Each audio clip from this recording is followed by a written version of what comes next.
Selamat datang, Om Swastiastu, salam sejahtera bagi kita semua. Dalam pembekalan kali ini, kita akan membahas tentang pengembangan kehidupan sosial, budaya berbasis kearifan lokal, dan nasionalisme. Jadi ini merupakan topik yang sebetulnya akan kita hadapi nanti dalam konteks di lapangan, di mana dimanapun kita berada, itu kehidupan sosial itu akan selalu kita hadapi. Begitu juga dalam konteks kehidupan berbangsa, maka nasionalisme itu akan juga kita hadapi. Nah, sebelumnya kita akan memahami dulu tentang apa itu kehidupan sosial. Jadi Andreas Epping misalnya itu mengartikan kehidupan sosial sebagai kehidupan yang terkait dengan segala sesuatu atau tata nilai yang berlaku dalam sebuah masyarakat yang menjadi ciri khas dari masyarakat tersebut. Jadi kata kuncinya di sini adalah tata nilainya. Maka ini kalau kita pergunakan konsep Kuncharaningrat tentang kebudayaan, ini yang paling di tengah segala sesuatu yang paling esensial yang berada dalam masyarakat, yang harus kita pahami. Jadi kalau kita berhadapan dengan masyarakat. Kemudian Burnett menyatakan bahwa kehidupan sosial itu, budaya itu menyangkut keseluruhan kesenian, adat istiadat, moral, hukum, pengetahuan, kepercayaan, dan kemampuan olah pikir dalam bentuk lain yang didapat seseorang sebagai anggota masyarakat. Jadi bisa kita bayangkan, jadi betapa luasnya kehidupan sosial budaya itu, karena hampir semua aspek itu adalah merupakan lingkup atau cakupan dari kehidupan sosial budaya. Nah, apa faktor determinannya? Atau dengan kata lain, apa yang mempengaruhi jadi kehidupan sosial budaya itu? Kehidupan manusia secara individual maupun kelompok, jadi perkembangannya itu dipengaruhi oleh dua faktor menurut Penkis Skelton. Yang pertama, nature, segala sesuatu yang kita warisi sejak lahir merupakan jadi warisan biologis. Jadi konteks kemudian sesuatu yang secara alami kita alami itu ada merupakan faktor natural yang pengaruh. Kemudian faktor yang kedua, natural, ya, segala pengaruh yang kita peroleh setelah lahir. Jadi apa yang setelah lahir kita peroleh, baik yang menyangkut makanan, kemudian iklim, pendidikan, dan pergaulan yang kita dapatkan dari lingkungan. Jadi ini bersifat eksternal. Nah, dalam perjalanannya maka kehidupan sosial budaya itu mengalami perubahan.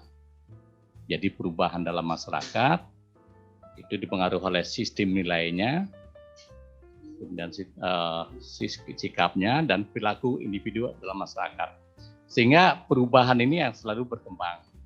Sehingga setiap kehidupan sosial budaya pasti dari kurun waktu tertentu akan mengalami perubahan. Jadi dalam satu kurun waktu tertentu mungkin mereka akan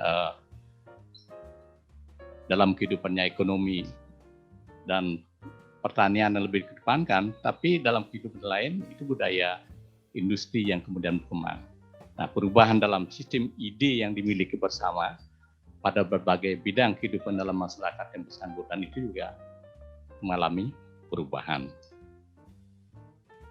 Nah, faktor pendorong apa saja yang mengakibatkan perubahan sosial budaya? Pertama, kontak dengan budaya lain. Jadi, misalnya dari budaya Cina yang datang ke Indonesia, budaya India, budaya Eropa, itu memberi dampak terhadap perubahan dari budaya yang ada di Indonesia. Misalnya dalam konteks Bali kalau kita bicara, dari Cina itu banyak sekali misalnya dalam kaitan dengan Misalnya tradisi barong dalam barong landung misalnya itu diadopsi dalam budaya Cina. Seperti ukiran misalnya ada pate Cina, ada kemudian pate Ulande yang berasal dari Belanda, ada pate Mesir. Itu konteks pengaruh budaya yang kemudian datang dari negara-negara lain. Nah, kemudian juga ada sikap menghargai hasil karya orang lain. Jadi ini adalah merupakan faktor juga untuk bagaimana perubahan sosial budaya itu terjadi. Kemudian sistem pendidikan yang maju. Jadi kalau kita ini juga mengalami dalam masa pandemi ini dengan sistem pembelajaran daring misalnya, ini adalah merupakan sesuatu yang juga merupakan faktor untuk merubah budaya. Jadi budaya melakukan pendidikan konvensional dengan offline itu diubah oleh kondisi untuk menjadi pembelajaran secara online misalnya. Kemudian ada keinginan untuk maju. Jadi keinginan untuk maju, untuk memperbaiki cara kerja dan lain sebagainya. Sehingga seiring dengan keinginan untuk maju itu ada upaya untuk bagaimana bisa mempercepat, bisa mengefisienkan, akhirnya akan mengubah budaya juga. Jadi orang yang dulunya jalan kaki, kemudian untuk mempercepat menggunakan bantuan motor, misalnya kendaraan untuk sampai ke tempat tujuannya. Kemudian toleransi untuk perubahan. Jadi kita mau tidak mau harus bisa adaptif. Jadi kalau kemudian kita tidak mau adaptif dengan perubahan, itu kita akan ditinggalkan. Jadi bagaimana dalam kondisi sekarang, segala sesuatu menuntut kemudian dengan kecepatan, dengan teknologi, maka tidak mungkin akan memaksakan tetap menggunakan cara-cara konvensional. Jadi seperti contoh misalnya supermarket yang dulu langsung berhadapan dengan pelanggannya, sekarang udah tergantikan dengan sistem belanja online misalnya. Ini perubahan budaya yang sangat besar. Kemudian penduduk yang heterogen juga mendorong terjadinya perubahan. Jadi cara berinteraksi, kemudian bagaimana kemudian tata cara budaya berpakaian dan lain sebagainya akan mengalami perubahan. Di Bali saja kalau Anda lihat perkembangan bagaimana budaya dalam hal ini kaitan dengan budaya berpakaian seperti itu sudah mengalami sangat jauh. Atau kalau kita lihat misalnya tahun 30-an bagaimana orang Bali berpakaian bandingkan dengan yang sekarang, kita lihat tata cara berpakaian adatnya sudah jauh berbeda. Kemudian ketidakpuasan masyarakat terhadap bidang kehidupan tertentu akan cenderung mereka akan lebih mudah jadi untuk menerima hal-hal yang baru. Nah, contoh perubahan misalnya kita lihat. Jadi dalam gambar tampak bagaimana seorang ibu itu menaiki sepeda dengan membawa aturan kalau di Bali itu kemudian sampai memegang HP. Itu udah jadi model tradisi itu digabungkan dengan kehidupan komunikasi modern gitu. Jadi sudah sangat berubah. Kemudian cara berpakaiannya, gaya hidupnya, gaya arsitektur misalnya. Kemudian emansipasi wanita. Jadi semuanya ini berubah. Dalam emansipasi wanita misalnya kalau dulu istilah Jawa itu kita mengenal adanya disebut dengan koncowingking. Jadi perempuan itu ikut suami modal. Termasuk di Bali misalnya yang menganut budaya patrilineal. Jadi posisi laki itu sebagai kelompok berusaha. Jadi yang memegang pimpinan di mana perempuan atau ibu atau istri itu hanya mengikuti. Nah, ini kemudian diubah dengan adanya perubahan zaman. Bahkan sekarang kita banyak melihat pemimpin yang tidak hanya didominasi lagi. Bahkan presiden kita adalah pernah perempuan, Bu Megawati, sesuatu yang belum dicapai oleh Amerika sekalipun. Jadi Amerika yang duluan menerapkan demokrasi modelan belum punya presiden perempuan. Nah, ini perubahan sosial budaya.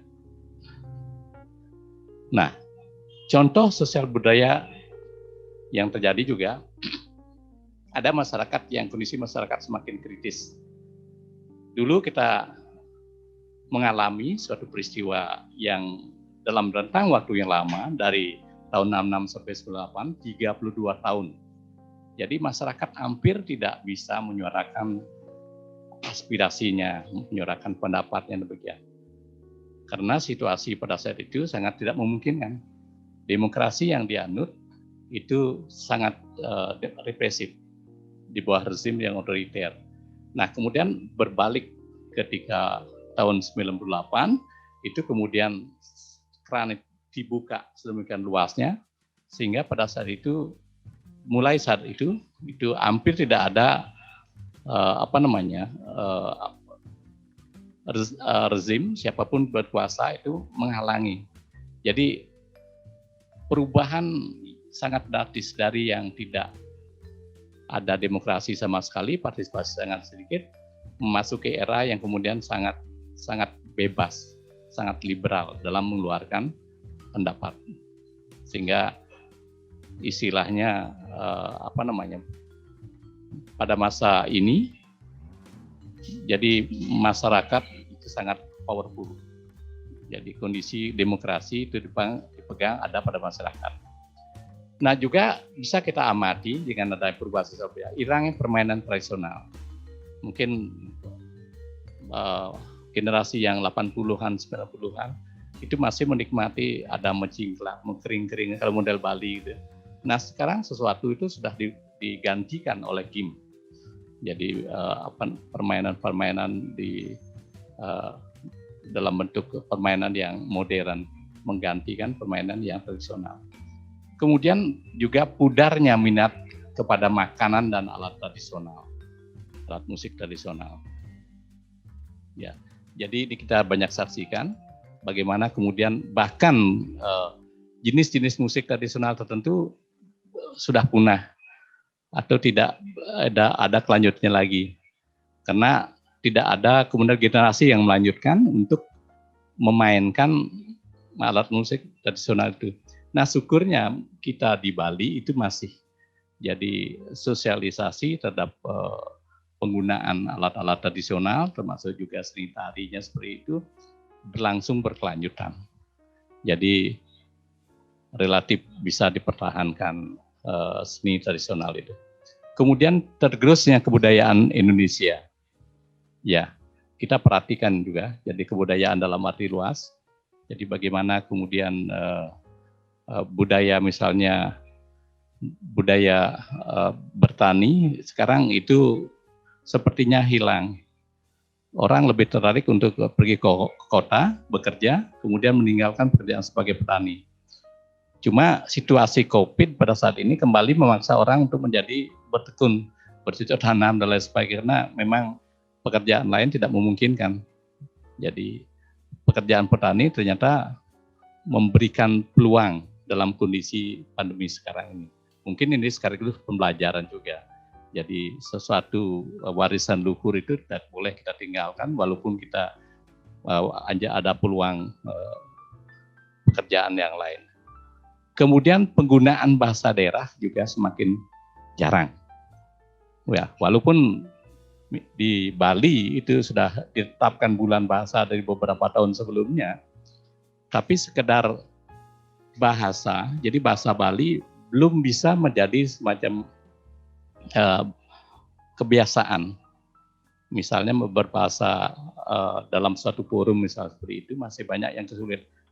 Baru kita bicara bahasa, belum lagi bicara aksaranya. Kita bisa hitung. Jadi misalnya berapa orang sih orang Bali yang bisa beraksara Bali, bisa menulis Bali pada saat ini.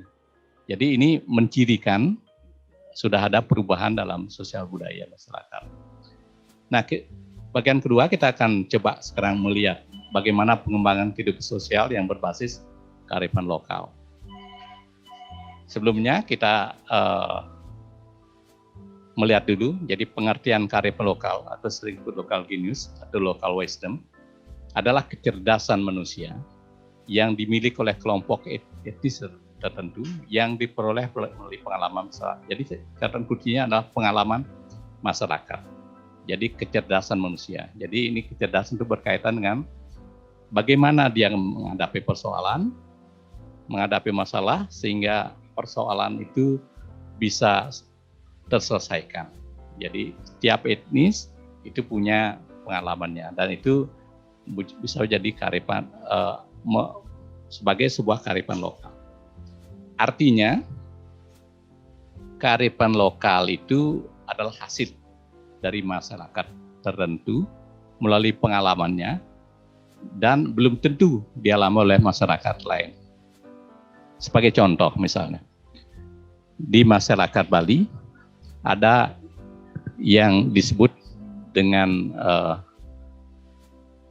tumpak uduh. Jadi bagaimana penghargaan manusia Bali atau masyarakat Bali pada alamnya. Jadi ada tradisi untuk menghormati tanam-tanam pohonan untuk bisa mendoakan agar mereka berbuah. Jadi tradisi yang kemudian dilakukan sampai sekarang. Jadi kita tidak hanya mengambil dari alam, tapi kemudian ada dalam kurun waktu 210 hari sekali atau 6 bulan Bali, itu kita memberikan penghormatan, rasa terima kasih kita pada alam. Nah, nilai-nilai tersebut, maksudnya nilai kearifan lokal, akan melekat sangat kuat pada masyarakat tertentu dan nilai itu sudah melalui perjalanan waktu yang panjang. Jadi sudah mengalami semacam uji coba sepanjang keberadaan masyarakat tersebut. Jadi sudah diuji. Kemudian apa ciri-ciri dari kearifan lokal? Pertama, kalau kearifan lokal itu pasti mampu bertahan di tengah gempuran budaya luar dan masyarakat luar dan budaya luar yang semakin masif. Jadi misalnya dengan konteks kekinian, jadi yang disebut dengan budaya luar sekarang ini sedang berkembang itu misalnya kapitalisme. Satu paham bahwa kemudian modal itu bisa kemudian mempengaruhi kehidupan manusia yang hampir mempengaruhi sebagian dari belahan dunia. Dan mampu Pak, jadi bagaimana kita itu menghadapi kapitalisme. Jadi kalau bisa kita bertahan terhadap itu, maka itu wujud dari satu kearifan lokal yang kita miliki. Kedua, memiliki kemampuan menyediakan sesuatu untuk memenuhi kebutuhan unsur-unsur dari budaya luar. Kemudian yang ketiga, mempunyai kemampuan penggabungan atau pembauran terhadap unsur budaya luar ke dalam budaya asli. Ini disebut dengan istilah antropologinya akulturasi budaya. Jadi seperti hampir di tiap daerah itu bisa melakukan ini, merupakan kearifan lokal yang tidak kita sadari bahwa itu merupakan pengaruh dari budaya luar. Seperti yang tadi saya sebutkan, jadi kalau dalam tradisi barong itu kita tahu bahwa wajah barong landung yang wanita itu bukan ada wajah Bali, tapi wajah Cina. Ya. Kemudian dari pater seninya, seni ukirnya itu kemudian ada pater-pater yang juga berasal dari luar. Begitu juga yang lainnya, bahkan kalau model yang sekarang jadi model kebaya yang dipergunakan oleh perempuan, jadi adalah pencampuran. Jadi ada budaya Bali, Minang, itu kemudian mempengaruhi budaya Bali. Bali dulu tidak mengenal adanya kebaya yang pakai lengan pendek, tapi kemudian ada akulturasi dari luar, itu kemudian terjadi model yang demikian. Nah, kemudian mempunyai kemampuan mengendalikan dan memberikan arah pada perkembangan budaya. Ini juga ciri kearifan lokal. Nah, berikutnya, apa fungsinya kearifan lokal? Atau dengan kata lain, untuk apa kearifan lokal itu kita pelihara, kita lestarikan? Yang pertama, Jadi karif lokal berfungsi untuk konservasi dan pelestarian sumber daya alam. Jadi secara tidak langsung, seperti misalnya di Bali. Jadi banyak kita warisi kearifan lokal yang berkaitan dengan pelestarian sumber daya alam. Seperti di Tenganan Pegeringsingan, kita tahu ada aturan adat yang tidak boleh menebang pohon. Jadi pohon dibiarkan sendiri, mati sendiri seperti itu. Jadi ini merupakan karif lokal yang berguna untuk pelestarian budaya alam. Ada karif lokal, kalau Anda yang berasal dari luar Bali, itu memperhatikan kalau pohon-pohon besar di Bali itu diberi kain, biasanya kain poleng seperti itu, kemudian ada persembahan tertentu. Ini bukan untuk memuja pohonnya, tapi ini secara nggak langsung sebetulnya menandakan tempat itu dengan dalam arti sakral, sehingga jangankan orang kemudian untuk menebang pohon itu, tapi biasanya berada di sekitar pohon pun orang ini tidak berani, terutama pada malam hari. Nah, budaya ini secara tidak langsung itu menjadikan bentuk pelestarian alam, sehingga pohon-pohon besar di Bali seperti pohon kepuh dan lain sebagainya itu masih tetap bisa dilestarikan. Kemudian berfungsi untuk pengembangan sumber daya manusia, berfungsi untuk pengembangan kebudayaan dan ilmu pengetahuan. Dan karif lokal juga berfungsi sebagai petuah kepercayaan, sastra, dan pandangan lainnya. Ya, kalau kita pilih, ya sebenarnya fungsi ini bisa dibagi 3. Jadi bermakna sosial, bermakna etika dan moral, bermakna politik. Bermakna sosial misalnya upacara yang integrasi komunal atau kekerabatan dan upacara pertanian. Jadi pada hari tertentu di Bali itu jadi memberikan upacara, tujuan upacara untuk berhasilan hasil-hasil pertanian supaya lebih baik, itu memuja kepada Dewi Sri. Bahkan kita punya organisasi yang sudah terkenal, itu Subak, itu punya pura sendiri untuk persawahan, demikian. Nah, ini adalah untuk bagaimana kehidupan sosial budaya masyarakat di Bali dalam kaitan pertanian, tidak hanya ansih hubungan antara petani dengan tanahnya, tetapi juga menyangkut bagaimana hubungan petani dengan Tuhan, ya, dalam ini diwakili oleh Dewi Sri. Jadi untuk bisa menghasilkan pertanian yang lebih baik, peningkatan hasil pertanian, maka kedua ini dijalankan. Jadi di samping dia memilih bibit, kemudian bercocok tanam dengan baik, maka tetap dilakukan permohonan untuk bisa melakukan menghasilkan pertanian lebih baik kepada Dewi Sri misalnya. Kemudian dari makna etika dan moral yang terwujud misalnya dalam upacara ngaben dan selamatan roh. Jadi ini kepercayaan bahwa penghormatan kepada roh leluhur itu dilakukan. Jadi hubungan antara kekerabatan, kekeluargaan itu tidak berhenti ketika orang meninggal. Ada kewajiban bagi kita yang ditinggalkan oleh mungkin orang tua seperti itu, untuk kemudian kita memberikan penghormatan. Nah, di Bali tradisi itu disebut dengan ngaben. Ya, kemudian di Kaharingan itu disebut dengan tiwa. Jadi ada upacara untuk penghormatan roh leluhur. Kemudian yang bermakna politik misalnya, hubungan, nah di sini kaitan dengan kemudian dengan apa yang disebut dengan patron clan.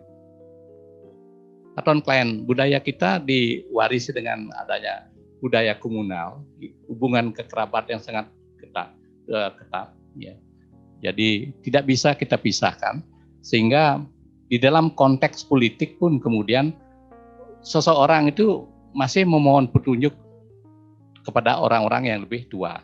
Dia tidak dapat memutuskan sendiri. Bahkan ini sekaligus menjadi kelemahan bahwa nanti orang tidak bisa memutuskan sendiri.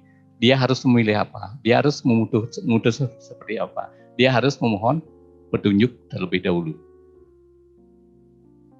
Nah, dalam konteks Bali, saya akan membahas khusus konteks Bali. Tentu tiap daerah sebetulnya punya kearifan lokal masing-masing yang masih dilaksanakan oleh pendukung masyarakatnya. Misalnya kita mengenal konsep kearifan lokal Trihita Karana, Tatua Masi, Segilik Sulung Sebayantake, Pasangkepan, kita mengenal konsep Guru Wisesa, begitu, dan banyak lagi yang lainnya. Nah, kita coba akan bahas satu persatu untuk memahami apa itu kearifan lokal berbasis kearifan lokal Bali. Pertama, kearifan lokal Trihita Karana. Kita ambil Parahyangan. Parahyangan dalam Trihita Karana itu adalah kearifan lokal di mana kita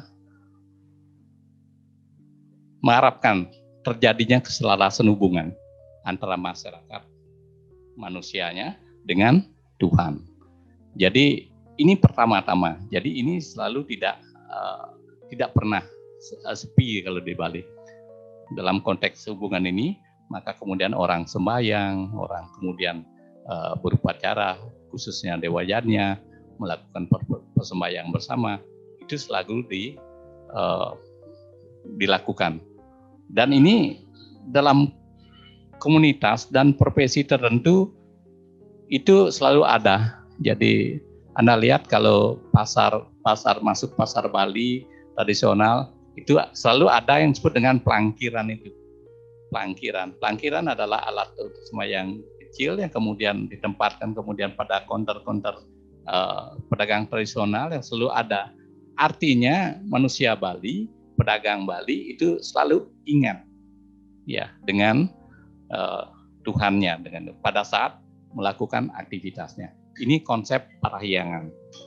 Nah, kemudian yang kedua, kehidupan berbasis THK, Trihita Karana, yang Pawongan.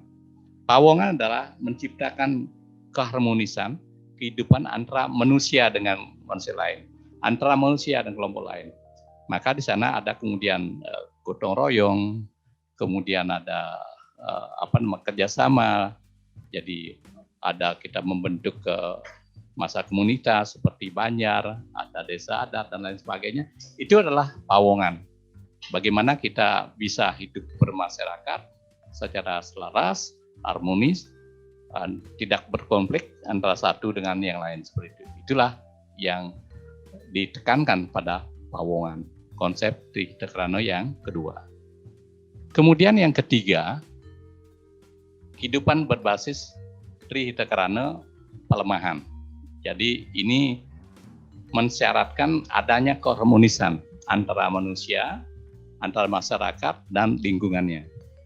Jadi kita bisa memperhatikan bagaimana kemudian harus lingkungan itu tetap dijaga karena kita ini kehidupan ini tidak dihuni oleh manusia ansih, tapi juga tumbuhan, binatang. Dan kita menggunakan dalam kehidupan ini sehari-hari tidak terlepas dari tumbuhan binatang. Misalnya dalam konteks berupacara, katakanlah ngaben seperti yang tadi. Kita sering menggunakan misalnya pohon pinang itu yang banyak. Tapi kemudian kita tidak pernah menanam kembali. Ini dalam konteks pelemahan tidak boleh terjadi. Jadi kita mengambil harus kemudian kita mengembalikan. Berapa yang kita ambil harus kemudian ada kewajiban untuk menanam kembali. Kemudian penyu misalnya yang dipergunakan untuk upacara adat misal seperti itu, tidak boleh kita hanya tangkap terus demikian. Harus ada kemudian pelestarian penyunya misalnya. Nah, ini menciptakan balance, keseimbangan di dalam konteks hubungan manusia dengan alamnya. Dan ini harus kemudian tetap dilakukan. Nah, kemudian konsep kehidupan yang lain dalam kearifan lokal Bali yaitu Tatua Masi. Tatua Masi. Jadi aku adalah kamu. Jadi apa yang kita lakukan juga harus tidak boleh kemudian menyebabkan orang lain itu merasa disakiti dan sebagainya. Karena prinsipnya refleksi kita, sang aku ini juga adalah pada diri orang lain. Maka dalam konteks ini, jadi walaupun berbeda-beda, ya keyakinan agama, agama yang bermacam etnis dan suku bangsa, dia harus dianggap sebagai saudara-saudara. Jadi ada konsep Wasudewa Kutumbakam. Semua manusia adalah keluarga. Maka sebagai akibatnya, karena kita menganggap manusia bersaudara, maka kita harus empati, saling menghormati, saling menolong. Tidak boleh ada kemudian satu pun kemudian bisa menyerang atau melecehkan yang lain. Apalagi dalam era media sosial sekarang ini sangat rentan. Ya, pembilahan sosial berdasarkan parameter-parameter suku, agama, ras itu sangat mudah sekali dan akan lebih cepat terjadi kalau itu dimasuk oleh suasana politik seperti yang kita rasakan pada Pilpres yang lalu. Itu tidak boleh terjadi. Nah, ini kearifan lokal taklamasi. Kemudian kehidupan yang berbasis sagilik, saguluk, selulung, sebayantake. Jadi bersama-sama, jadi susah bersama, kemudian suka bersama, kita adalah merupakan satu kehidupan kelompok yang kemudian harus mengerjakan sesuatu secara bersama. Nah, ini kehidupan yang berbasis pesangkepan. Pesangkepan itu adalah model rapat tradisional di Bali. Jadi menyelesaikan segala sesuatu dengan musyawarah. Bukan berdasar keinginan tokoh-tokoh masyarakatnya, misalnya Klian Banjarnya semata-mata, kemudian bendesanya, karena kekuasaan tertinggi itu ada pada warganya. Jadi sama persis dengan konsep musyawarah dalam konteks kehidupan berbangsa dan negara kita. Jadi menyelesaikan sesuatu dengan bisa membicarakan, membahas lebih dulu dengan semua warga. Nah, selanjutnya kita akan membahas tentang bagaimana mengembangkan kehidupan sosial budaya ini kalau dihubungkan dengan basis nasionalisme. Jadi pertama-tama kita harus paham nasionalisme itu apa. Jadi nasionalisme itu yang sering pertama dimunculkan dulu ketika masa Orde Lama.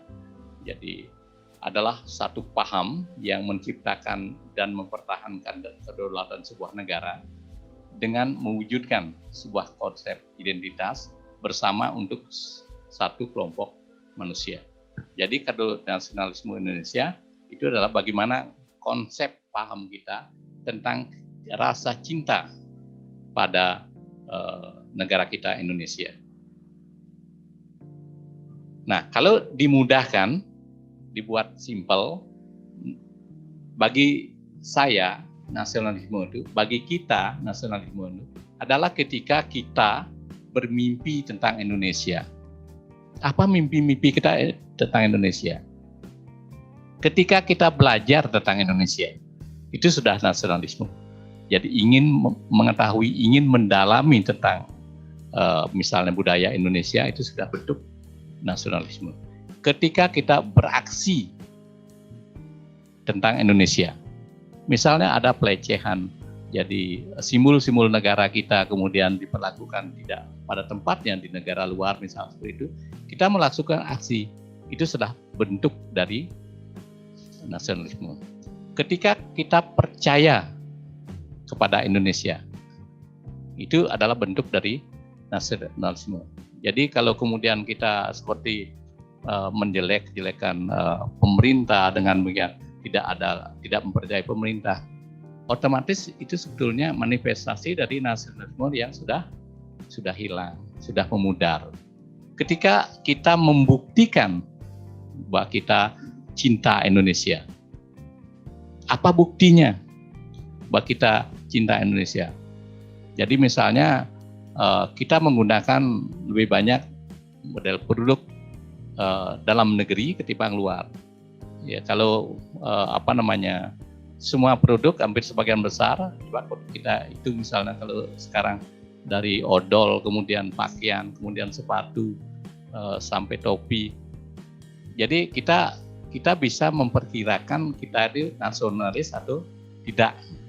Jadi apakah lebih banyak menggunakan produk luar atau produk buatan Indonesia. Artinya ini manifestasi dari kecintaan kita pada Indonesia.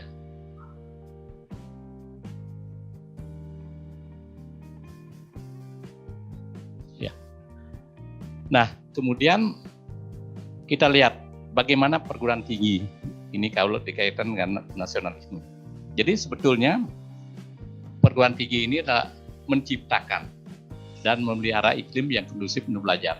Jadi bagaimana menciptakan proses pembelajaran yang baik itu bisa kemudian diarahkan untuk ke arah pendalaman nasionalisme, menggali kembali nilai norma dan kebiasaan yang positif, mendorong mahasiswa terlibat dalam proses pembelajaran yang bermutu untuk dapat memecahkan berbagai masalah bangsa.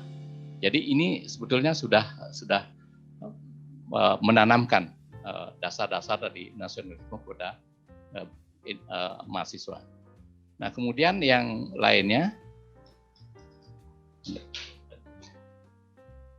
kalau kita kemudian menyadari bahwa mahasiswa itu adalah sebuah status yang disandang oleh seseorang yang karena hubungannya dengan perguruan tinggi yang diharapkan menjadi calon-calon intelektual dan cendekiawan yang syarat dengan berbagai pendidikan.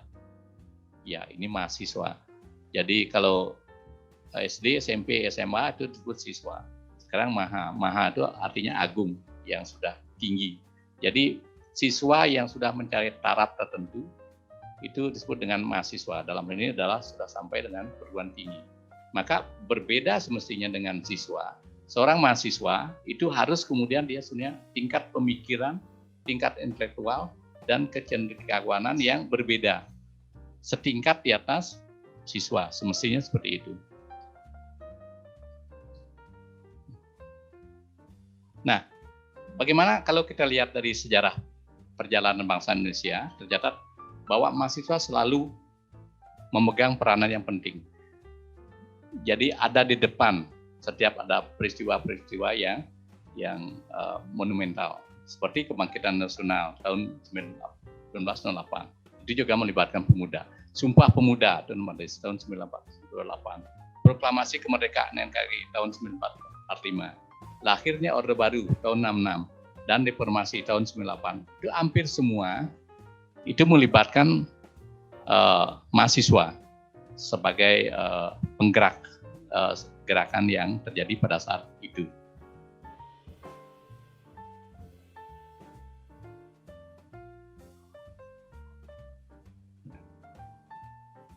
Nah, di sini mahasiswa itu memiliki karakteristiknya, jadi intelektualitas, ada jiwa mudanya, ada idealismenya. Jadi kalau dulu misalnya dalam beberapa hal terjadi gerakan, kalau sudah mahasiswa turun berjalan dianggap sebagai parameter atau barometer bahwa terjadi keadaan yang luar biasa dalam negara itu. Karena hanya dalam diri mahasiswa ada idealismenya.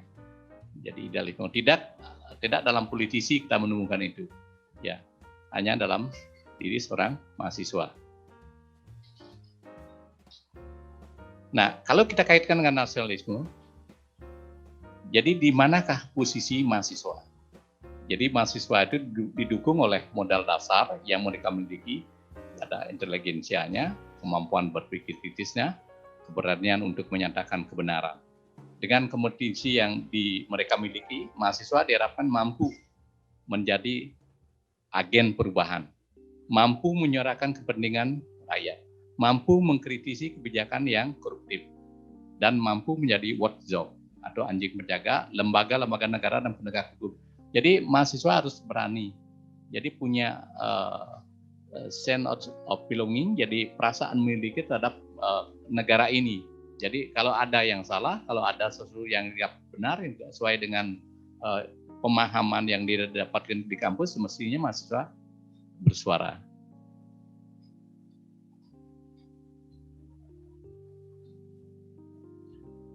Nah, mahasiswa sebagai agent of change. Predikat mahasiswa jadi merupakan suatu kebanggaan. Nah, jadi posisi Anda sekarang ini sebenarnya merupakan kebanggaan, tapi sekaligus tantangan karena ekspektasi atau harapan dan tanggung jawab yang dimiliki oleh mahasiswa yang begitu besar. Ya, dalam KKN misalnya, dulu kalau saya KKN era tahun 88 di UGM, itu kita turun ke lapangan di Purworejo, itu kita seperti dianggap orang yang mampu melakukan segalanya. Jadi orang ada melahirkan masyarakat di sana, kita diminta tolong Mas KKN dan lain sebagainya. Kemudian ada kekurangan modal untuk memulai suatu usaha, dipanggil kita. Jadi ada harapan yang besar bagi masyarakat kepada mahasiswa karena mahasiswa dianggap serba tahu. Ya. Nah, ini tentu tantangan bagi mahasiswa. Mahasiswa adalah seorang yang agent of change, jadi agen berubah. Menjadi seorang yang dapat memberikan solusi bagi permasalahan yang dihadapi oleh bangsa ini. Jadi misalnya kalau sebelumnya generasi Hatta, Bung Karno, generasi Hatta, itu bayangkan dengan Perhimpunan Indonesia itu sudah bisa bagaimana mempengaruhi nuansa politik pada saat itu. Padahal statusnya pada saat itu masih mahasiswa. Seharusnya sekarang kita bisa lebih maju dari itu. Masa dikalahkan oleh generasi Bung Hatta. Jadi ini menginspirasi kita bagaimana perubahan negara dari terjajah menjadi negara merdeka itu dimulai dari peranan mahasiswanya. Masyarakat awam melihat mahasiswa sebagai tempat di mana harapan akan suatu perubahan mereka gantungkan. Ya, seperti tadi. Jadi besar harapan masyarakat terhadap perubahan-perubahan yang ingin dicapai itu dibebankan pada mahasiswa. Nah, sebetulnya ada 3 peranan mahasiswa. Jadi peranan moral, peranan sosial, dan peranan intelektual. Jadi peranan moralnya yaitu dunia kampus merupakan dunia di mana mahasiswa dengan bebas memilih kehidupan yang mereka mau dengan dasar tentu dengan tanggung jawab sesuai dengan moral yang hidup dalam masyarakat. Jadi dia sudah membentuk sebetulnya dari dunia kampus sebetulnya dia membentuk kepribadian seorang mahasiswa. Entahkah kemudian dia ingin menjadikan aktivis seperti itu, tapi tetap kemudian dengan ikat moral tertentu, tidak boleh kemudian kebablasan. Jadi ingin membentuk menjadi aktif berkreasi dalam seni misalnya ada. Semua disediakan di kampus dalam kaitan dengan kemudian bagaimana potensi putri mahasiswa itu bisa dikembangkan. Peranan sosial. Selain tanggung jawab individu, mahasiswa juga punya peranan sosial, yaitu bahwa keberadaan dan segala perbuatannya tidak hanya untuk bermanfaat untuk dirinya sendiri, tapi juga harus bermanfaat bagi orang lain. Ya, istilahnya kampus tidak lagi dianggap sebagai menara gading, karena bagi peranan sivitas akademika termasuk mahasiswa dalam salah satu tridharma yaitu pengabdian masyarakat itu sudah mengindikasikan peranan sosial yang harus dimainkan. Kemudian peranan yang ketiga, peranan intelektual. Mahasiswa sebagai makhluk yang diberi predikat insan intelek haruslah dapat mewujudkan status tersebut dalam ranah kehidupan nyata.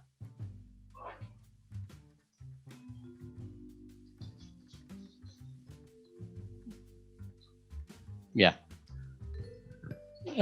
demikian jadi poin-poinnya. Jadi sebetulnya yang terpenting di sini dalam konteks bagaimana pengembangan hidup sosial budaya ini agar Anda sebagai mahasiswa nanti ketika menghadapi situasi masyarakat perlu memahami kehidupan sosial budaya untuk kemudian bisa lebih mudah bagaimana cara berkomunikasi, bagaimana cara melakukan pendekatan kepada masyarakat sehingga kegiatan, program yang kemudian dicanangkan itu kemudian lebih mudah bisa dilaksanakan. Demikian materi pembekalan yang bisa saya sampaikan dan saya akhiri dengan Pramo Santi. Om Santi, Santi, Santi, Om. Terima kasih.